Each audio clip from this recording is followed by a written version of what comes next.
ಅಪಾರ ಕೀರ್ತಿ ಗಳಿಸಿ ಮೆರೆವ ಭವ್ಯ ನಾಡಿದು. ಯಾವುದೇ ಒಂದು ರಾಜ್ಯ ಅಂದರೆ ಅದು ಬರೇ ಭೂ ಪ್ರದೇಶ ಆಗಿರುವುದಿಲ್ಲ. ಅದಕ್ಕೆ ತನ್ನದೇ ಆದ ಇತಿಹಾಸ ಇರ್ತದೆ, ತನ್ನದೇ ಆದ ಸಂಸ್ಕೃತಿ ಇರ್ತದೆ. ಆಳಿ ಹೋದ ರಾಜ್ಯ ಮನೆತನಗಳು ಇರ್ತವೆ, ಉಳಿಸಿ ಹೋದ ಇತಿಹಾಸದ ಪುಟಗಳಿರ್ತವೆ. ಇಲ್ಲಿ ಸಂಗೀತಕಾರರಿರ್ತಾರೆ, ಕಲಾಕಾರರಿರ್ತಾರೆ, ವಿದ್ವಾಂಸರಿರ್ತಾರೆ, ರೈತರಿರ್ತಾರೆ. ಪ್ರತಿಯೊಂದು ಸ್ಥಳಕ್ಕೆ ತನ್ನದೇ ಆದ ಆಚಾರ ವಿಚಾರ, ನಡೆ ನುಡಿ, ಊಟ ಉಪಚಾರ ಎಲ್ಲವೂ ಇರ್ತದೆ.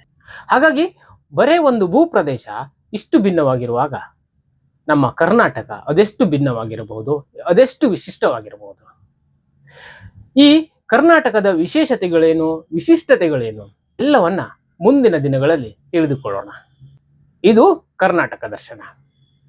ಈ ಕರ್ನಾಟಕ ನಮ್ಮ ಬರೇ ರಾಜ್ಯವಲ್ಲ, ಇದು ನಮಗೆ ಉಸಿರು ಕೊಟ್ಟ ನೆಲ. ಈ ಕರ್ನಾಟಕದ ಬಗ್ಗೆ ಇನ್ನಷ್ಟು ತಿಳಿಯಲು ನಮ್ಮ ಫಸ್ಟ್ ರಿಯಾಕ್ಷನ್ ಚಾನಲ್ ಅನ್ನ ಲೈಕ್ ಮಾಡಿ, ಸಬ್ಸ್ಕ್ರೈಬ್ ಮಾಡಿ, ಫಾಲೋ ಮಾಡಿ.